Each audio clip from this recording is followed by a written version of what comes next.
comme mon collègue il vient de vous dire, c'est pas pour vous importuner. C'est pas pour vous importuner, c'est pas pour venir faire la manche, mais tout simplement donner des informations qu'on n'entend pas sur les médias des politiques. Tout ce qui se passe en Afrique n'est pas édité dans les journaux, n'est pas édité sur BFM TV, sur iTélé et sur d'autres canaux. Mais aujourd'hui, grâce à vous, peuple de France, nous sommes là devant vous pour vous informer. Et puis grâce à vous, ce changement peut venir si vous avez des bonnes informations. Parce qu'on ne vous informe pas. On nous parle d'immigration, mais on ne se pose jamais la question. Quand les avions européens s'échouent sur l'océan, on envoie des sous-marins pour dépêcher les corps, faire des autopsies et remettre les corps à leur famille. Quel corps des immigrés a été remis au peuple africain? Non. On nous a dit que le peuple africain a une démographie très élevée.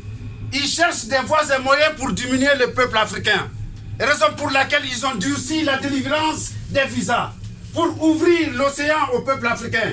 Nous prenons l'océan, ils vont tuer des pauvres enfants et encore leur dire que c'est des enfants africains qui sont là pour venir sur l'Europe et venir. Ça ne nous plaît pas de venir, on aimerait bien rester en Afrique.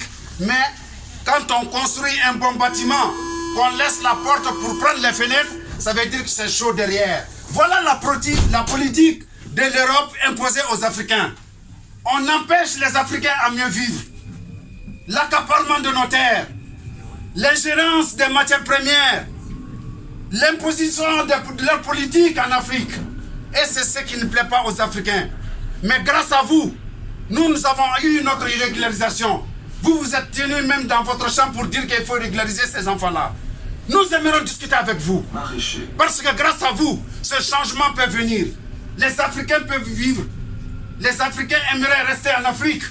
Mais quand vous imaginez que chaque année, le peuple africain, le continent africain paye 400 milliards à la Banque de France depuis l'indépendance à nos jours. Cela vous plaira d'entendre ça?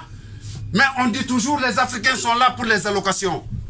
Mais 400 milliards pour 14 pays africains, c'est colossal quand on regarde de l'indépendance 60 à nos jours.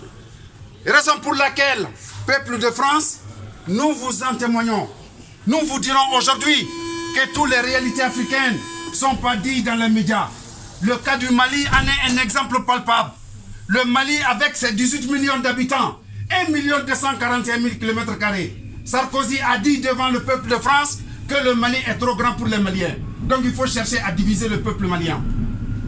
En 1957, ici on a voté une loi, la loi du 10 janvier 1957, qui parle de l'organisation communale des régions du Sahel.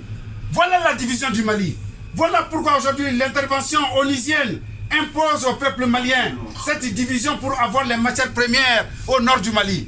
Cela engendrait vraiment le déplacement de ces pauvres populations. Voilà pourquoi nous sommes là ici nombreux. Mais on ne parle pas de ces réalités-là. Le peuple africain est présent ici parce qu'on nous étouffe. Tout le monde a vu le cas de la Syrie. Les peuples syriens étaient là dans la circulation avec leur passeport pour défaire la Manche. Parce que leur pays a été bombardé, détruit. Ils sont en train d'orchestrer ça pour le peuple malien. Voilà pourquoi nous sommes ici devant vous pour vous en parler. Mais le temps nous est trop court. Nous vous remercions et à très prochainement. Merci. Merci.